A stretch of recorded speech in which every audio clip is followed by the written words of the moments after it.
Michel Siffre, un scientifique français audacieux, descend dans une grotte profonde, coupée du monde, en 1972.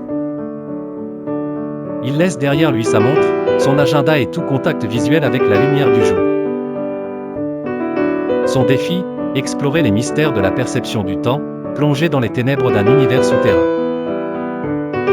Jour après jour, Michel s'installe dans l'obscurité, entouré d'humidité et de silence.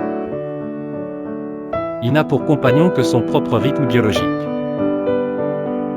Les repas, le sommeil, les réveils s'enchaînent à sa seule discrétion, guidés par son inconscient.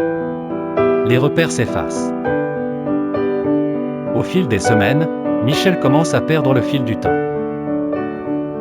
Il croit être dans la grotte depuis un mois et signale, par radio, cette estimation à l'équipe extérieure chargée de le surveiller. La réalité les surprend tous, cela fait déjà 60 jours qu'il vit sous terre. Le temps se déforme davantage.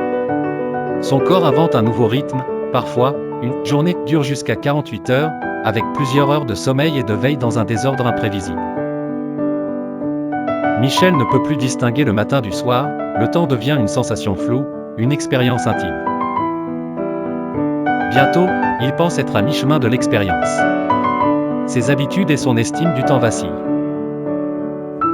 Mais les scientifiques à la surface veillent, chronomètre en main, Michel approche en réalité de la fin de son isolement. 6 mois passent.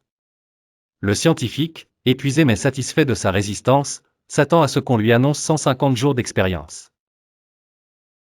Lorsqu'il sort enfin de la grotte, le choc est immense, on lui révèle qu'il a passé 180 jours dans l'obscurité. Michel est frappé par la puissance du cerveau à remodeler le temps en l'absence de repères objectifs. Il découvre que le temps subjectif est malléable, conditionné par la lumière, les habitudes, l'environnement et le fonctionnement du cerveau.